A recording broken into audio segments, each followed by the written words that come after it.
Welcome back नाज़रीन, दादू issue news में अवां खे भलीकार मां मंजूर चांडियो हिते अवां खे ब्रेकिंग न्यूज़ ॾींदा हलूं त दादू सिविल अस्पताल में डॉक्टरनि जी ग़फ़लत सबब फोत थियल नौजवान जावेद पहोर जे केस जी ॿुधणी अदालत टिनी डॉक्टरनि खिलाफ़ केस दाख़िल करण जो हुकुम जारी करे छॾियो आहे।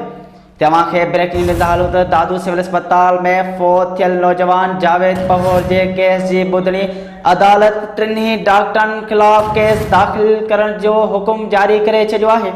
वधिक असां सां लाइन ते मौजूद आहे दादू इशू जो रिपोर्टर दानिश खुश्क। जी दानिश खुश्क, वधिक छा तफ़सीलात आहिनि? दादू शहर जो नौजवान माज़ूर जावेद पहोर हुयो जेको बुखार सबब सिविल अस्पताल दादू में आंदो वियो, जंहिंजी डॉक्टरनि जी ग़फ़लत सबब जंहिंजी मौत वाक़ई थी हुई, उनखे ग़लत इलाज थियण सबब उनजी जेका मौत हुई उहा वाक़ई थी हुई। ऐं सिविल अस्पताल इंतज़ामिया पारां इहो जांच टीम भी तश्कील ॾिनी वई, जंहिं जांच टीम 2 ॾींहं अवल ई जेको आहे पंहिंजी रिपोर्ट पेश कई आहे। उन रिपोर्टनि में डॉक्टरनि जी ग़फ़लत जी निशानदेही कई आहे त डॉक्टरनि जी ग़फ़लत सबब जेको नौजवान आहे उहो फौत थियो आहे।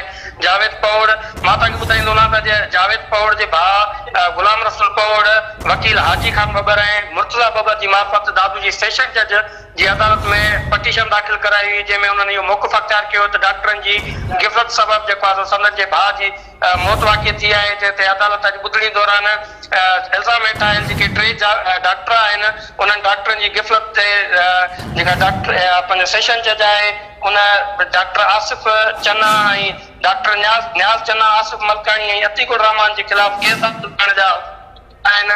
हीउ 1 महीनो अॻु इहो वाक़ियो पेश आयो दादू सिविल अस्पताल में बुखार सबब जेको माज़ूर आहे जावेद पहोर, उनखे बुखार सबब सिविल अस्पताल दादू आंदो वियो, जिते ग़लत इलाज सबब नौजवान तड़पी फौत थियो ऐं डॉक्टर जेको आहे उनखे इलाज करण जे बदिरां पंहिंजी कुर्सी छॾे फरार थी विया। जे बाद वारसनि लाश रखी धरणो पिणु हयो।